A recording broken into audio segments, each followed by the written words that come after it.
RVC. Radio Vie en Christ, votre fréquence chrétienne. Comment, lorsque vous êtes accompagné, comment vous prenez plaisir à l'impudicité, comment vous prenez plaisir au mensonge. Pour nous, mentir était quelque chose de facile. Ça courait, ça coulait. Même en tant que chrétien, parfois nous sommes poussés à mentir pour nous protéger.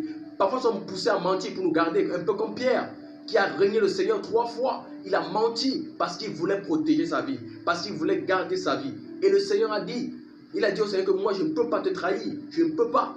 Mais comme dans la chair, il n'y a aucune force, comme dans la chair, il n'y a aucune puissance, comme dans la chair, n'est-ce pas, il n'y a rien qui peut tenir face à l'adversité. C'est la raison pour laquelle Pierre a menti. C'est la raison pour laquelle Pierre, pour protéger sa vie, s'est livré au mensonge. C'est un peu comme toi aujourd'hui, toi qui nous écoutes. Parfois, tu te livres au mensonge. Pourquoi? Tu te livres au mensonge parce que tu veux protéger ta vie. Et parce que ta chair t'impose cela. Et tu ne bénéficies pas de la grâce de Dieu. Ta chair est faible. Jésus a dit la chair est faible. Vous voyez? Il a dit la chair est faible, mais l'esprit est bien disposé. Et dans faible, là, qu'est-ce qu'on trouve? Dans faible, on trouve sans force, on trouve impuissante. La chair est impuissante pour accomplir la volonté de Dieu. La chair est impuissante pour marcher selon les voies de Dieu. Et c'est la raison pour laquelle il faut davantage crucifier cette chair-là. C'est ce que nous allons voir dans la suite sur comment crucifier sa chair. Vous voyez? Mais il faut d'abord qu'on comprenne que quand nous tombons dans un péché, quand nous allons dans un péché, ce n'est pas d'abord le diable, c'est d'abord nos désirs mauvais. Ce que Satan fait, c'est qu'il excite tes désirs mauvais à se réveiller. Vous voyez, s'il n'y avait pas l'interdit au jardin d'Éden, Ève n'allait pas pécher. Mais c'est parce qu'il y avait l'interdit, Satan est donc maintenant venu attirer le regard de Ève vers l'interdit. Vous voyez? Donc lui, sa mission, c'est de réveiller ta nature en fait. C'est de réveiller sa nature charnelle. De même comme le Saint-Esprit, quand il vient, c'est pour te pousser dans les voies de Dieu. De même aussi, notre nature charnelle, Satan l'exploite pour que nous puissions accomplir sa volonté à lui. Parce que sa volonté à lui, c'est que nous soyons rebelles à Dieu comme lui, il est rebelle à Dieu. Sa volonté à lui, c'est que nous soyons endurcis envers Dieu comme lui, il est endurci envers les principes de Dieu. Donc c'est tout simplement ça. Il veut nous rendre semblables à lui. Comme Dieu veut nous rendre semblables à Christ, Satan aussi veut nous rendre semblables à lui. Vous voyez un peu? Donc, il ne faut pas d'abord accuser, n'est-ce pas, le diable dans ces choses-là. Et regardez bien, ce n'est pas Satan qui a dit à Ève que l'arbre est bon. Ce n'est pas Satan qui a dit à Ève que l'arbre-là est agréable à la vue. Ce n'est pas Satan qui a dit à Ève que cet arbre-là, n'est-ce pas, est bon à manger. C'est elle-même. La Bible dit que Ève a vu que l'arbre était agréable à la vue et qu'il était bon à manger. Vous voyez donc, ce sont cette convoitise. C'est la convoitise qu'il y avait en Ève qui a... Vous voyez un peu ce que je veux dire? Donc c'est pour dire quoi? C'est quand il y a l'interdit. Et Paul lui-même va le dire que je n'aurais pas connu le péché s'il n'y avait pas la loi. Vous voyez? Parce que quand la loi vient, elle te dit tu ne feras pas, tu ne feras pas, tu ne feras pas. Maintenant tu le sais. Et la loi donne la puissance au péché. Vous voyez un peu ce que je veux dire? Donc à partir du moment où il y a l'interdit, on est crucifié. Et maintenant, qu'est-ce qui se passe? Nos désirs mauvais veulent maintenant justement pratiquer la loi du péché. Il y a la loi du péché. La loi du péché, c'est cette loi-là qui te pousse à aller en opposition avec ce que Dieu a dit. Et tu trouves du plaisir dans ça. Vous voyez un peu ce que je veux dire? Donc quand vous voyez une personne tomber dans la masturbation, quand vous voyez une personne tomber, n'est-ce pas, dans l'ivrognerie, dans les excès de manger et du boire, quand vous voyez une personne tomber dans la jalousie, les querelles, la haine, c'est tout simplement parce que les éléments extérieurs ont réveillé ces éléments qui étaient à l'intérieur de lui. S'il n'y a pas les hommes qui nous détestent, est-ce qu'on va détester les gens forcément? Non. C'est parce qu'il y a des éléments externes qui nous incitent, qui nous poussent donc à manifester cette nature-là. Ils ne sont pas tellement conscients de leur faiblesse. Ils ne sont pas tellement conscients de la nature charnelle, de ce que cette nature peut produire en eux. Cette nature-là qui ne se soumet pas aux exigences divines. Cette nature-là qui ne veut rien savoir de Dieu. C'est la raison pour laquelle les hommes marchent dans le péché. Ils courent dans le péché. Et souvenez-vous qu'en l'homme, Jésus a dit, sans moi vous ne pouvez rien faire. En l'homme, il n'y a rien de bon. Et c'est ce que Paul va le dire. Nous allons rapidement prendre Romains chapitre 8. Romains chapitre 8 à partir du verset 14. Romains chapitre 7, autant pour moi, le verset 14. Écoutons ce que Paul va dire très rapidement. Parce que ce qu'il dit est très significatif en fait. Romains chapitre 7 à partir du verset 14. Il dit ceci. Oui, Romains chapitre 7 à partir du verset 14. Version parole vivante. Oui, nous le savons, la loi vient de Dieu, mais moi, je suis un homme faible, vendu comme esclave au péché. Paul se reconnaît ici comme étant un homme faible. C'est vrai, c'est là qu'il veut montrer comment un homme qui n'est pas soumis à l'esprit de Christ, comment il est lié par le péché et comment le péché domine sur lui. Et le péché dont il fait mention ici, c'est sa nature rebelle. C'est la nature qui prend plaisir à vivre dans le mal. Lorsqu'un chrétien tombe dans la masturbation, la fornication, le vol, la rancune, tout ça, c'est parce qu'au préalable, il est d'abord séparé de Dieu. C'est parce qu'il y a d'abord séparation avec Dieu là que l'homme maintenant peut produire ce péché-là. C'est pourquoi la Bible nous demande d'être toujours unis à Christ pour ne pas laisser nos désirs mauvais vivre. Et ce qui te pousse au mal sont tes désirs, sont tes envies. C'est ça qui te flatte. Et ça te parle, ça te chérit que non, tu peux tomber, tu peux faire une fois et demain tu te relèves. Tu peux faire comme ça. Et tout. Vous voyez, dans même notre chair parfois, et je bénis Dieu pour le passage de 2 Corinthiens, chapitre 10, où il a dit que nous renversons les raisonnements qui sont faux. Parce que même en nous, il y a des faux raisonnements. Parfois, on peut prendre la parole de Dieu pour notre parole. On peut dire que non, ce n'est pas ce que Dieu voulait dire, voici plutôt ce qu'il voulait dire. Donc, on interprète donc maintenant la parole à notre façon et ça fait en sorte qu'on ne voit pas le péché comme Dieu voit. Et on peut tolérer facilement le mal dans notre vie. On peut tolérer, n'est-ce pas, la rancune. On peut tolérer la haine. On peut tolérer, mais on peut aller à l'église les dimanches, on se dit être enfant de Dieu. Et nous avons toujours dit, et nous le disons toujours, que être enfant de Dieu ne se résume pas au fait d'aller dans des assemblées. Être enfant de Dieu, c'est une vie. C'est une vie. Jésus a dit, je suis le chemin, la vérité et la vie. C'est manifester la vie de Christ au quotidien. C'est cela en fait. C'est cela. Bien-aimé, vous serez réellement libre. Bien-aimé, c'est la vérité qui affranchit.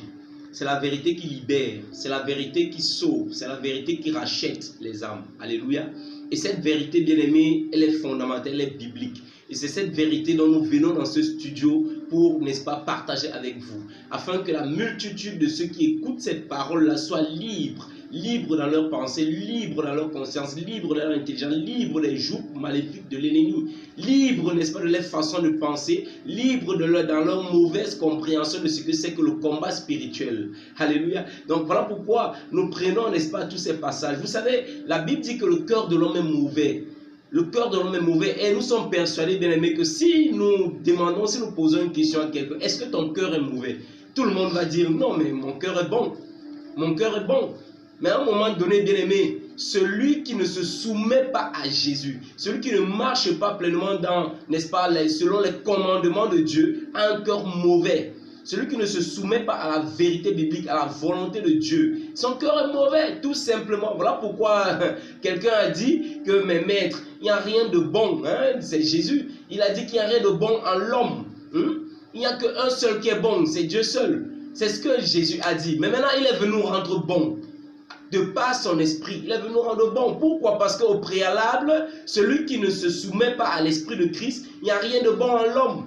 Vous voyez, le cœur de l'homme est mauvais, comme le bien-aimé le disait. Le cœur de l'homme est mauvais, tortueux.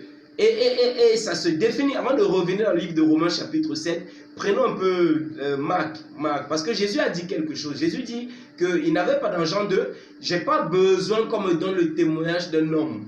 Il n'avait pas besoin qu'on lui donne le témoignage d'un homme parce qu'il savait ce qui était dans l'homme. Alléluia. Qu'est-ce qui est dans l'homme? 7 à partir du verset 14. Oui. Ensuite, Jésus appelle de nouveau la foule et il dit aux gens, vous tous, écoutez-moi et comprenez bien ceci. Aucune chose de l'extérieur ne peut rendre une personne impure quand elle entre en elle. Au contraire, ce qui sort du cœur, voilà ce qui rend une personne impure. Jésus quitte la foule et entre dans la maison. Alors ses disciples l'interrogent sur ce qu'il vient de dire. Jésus leur répond, vous non plus, vous n'êtes pas encore capable de comprendre. Aucune chose de l'extérieur ne peut rendre une personne impure quand elle entre en elle. Vous ne comprenez donc pas cela? Ces choses n'entrent pas dans son cœur, mais dans son ventre, et ensuite elles sortent du corps. Par ces paroles, Jésus montre qu'on peut manger de tous les aliments. Il leur dit encore, ce qui sort de l'homme, voilà ce qui le rend impur. En effet, les mauvais désirs sortent de l'intérieur du cœur des humains. Ainsi, les gens ont une vie immorale. Ils volent, ils tuent, et les autres. Ils tuent les autres. Ils commettent l'adultère. Ils veulent avoir toujours plus. Ils font du mal aux autres. Ils les trompent. Ils se conduisent n'importe comment. Ils sont jaloux. Ils disent du mal des autres. Ils sont orgueilleux. Ils manquent de sagesse. Tout ce mal sort de l'intérieur d'une personne et le rend impur. Et le rend impur, bien-aimé. On se rend compte qu'en fait, Jésus dit, ce n'est pas ce qui entre dans l'homme qui le souille. Ce n'est pas ce que nous pouvons entendre, nous pouvons, n'est-ce pas, avaler. Ce n'est pas ça qui peut souiller l'homme. Mais c'est ce qui sort, c'est ce qui est dans l'homme. La chair, bien-aimé. C'est ce qui est dans l'homme qui le souille, bien-aimé. Parce que ce n'est pas ce qui entre qui me rend impur. Mais ce qui est en moi, ce qui sort de moi, qui me souille, c'est ça qui me rend impur. Et c'est la cupidité, les vols, la fraude, l'impudicité, les regards envieux, les discours outrageux, l'orgueil, la folie, tout ça. Voici les choses qui sont innées en l'homme. Voici les choses qui sont dans l'homme et qui souillent l'homme, qui peuvent amener l'impureté, qui amènent l'impureté à l'homme. Bien aimé, c'est ça justement la loi du péché dont parle Romains chapitre 7. C'est ça la loi du péché qui est ancrée en l'homme, qui est attachée à l'homme et qui rend l'homme, n'est-ce pas, esclave. Qui rend l'homme esclave pour celui qui ne se soumet pas à la loi de l'esprit. La loi du péché, il est esclave de la loi du péché. Voilà pourquoi on ne peut pas aller dire à quelqu'un qui n'a pas Jésus de se sanctifier. Tu ne vas pas aller dire à quelqu'un qui n'a pas Jésus de craindre Dieu. C'est impossible. Pourquoi? Parce qu'il est esclave de la chair, esclave du vol, du mensonge et tout. Il est esclave de la chair, de la loi du péché. Voilà pourquoi on parle du combat spirituel à partir du moment où tu reçois Jésus dans ta vie. Lorsque tu reçois Jésus, l'Esprit arrive et te donne la capacité, bien aimé, de crucifier cette chair et ses passions et ses désirs. Il te soumet automatiquement, n'est-ce pas, au combat. Il te soumet automatiquement à une lutte, bien aimé. Et si nous repartons ici dans le livre de Romains, dans son chapitre 7, nous allons voir clairement après, le verset 14, on le bien aimé a cité tout à l'heure. Verset 15 dit quelque chose. Le verset 15 dit, est-ce qu'on peut lire parole vivante? Romains chapitre 7, le verset 15. À partir du verset 15. Oui. Alors, il est dit, vraiment, ce que je fais, je ne le comprends pas. Ce que je veux, je ne le fais pas. Et ce que je déteste, je le fais. Si je fais ce que je ne veux pas, je reconnais que la loi est bonne. Alors, ce n'est pas moi qui agis, c'est le péché qui habite en moi. Oui, je le sais, le bien n'habite pas en moi. Je veux dire en moi qui suis faible. Pour moi, vouloir le bien, c'est possible. Mais faire le bien, c'est impossible. Faire le bien, c'est quelqu'un qui marche selon ses désirs, quelqu'un qui marche selon sa propre volonté, quelqu'un qui marche selon ses propres passions, bien aimé. Faire le bien pour lui, c'est impossible. Pourquoi? Parce que son cœur est mauvais.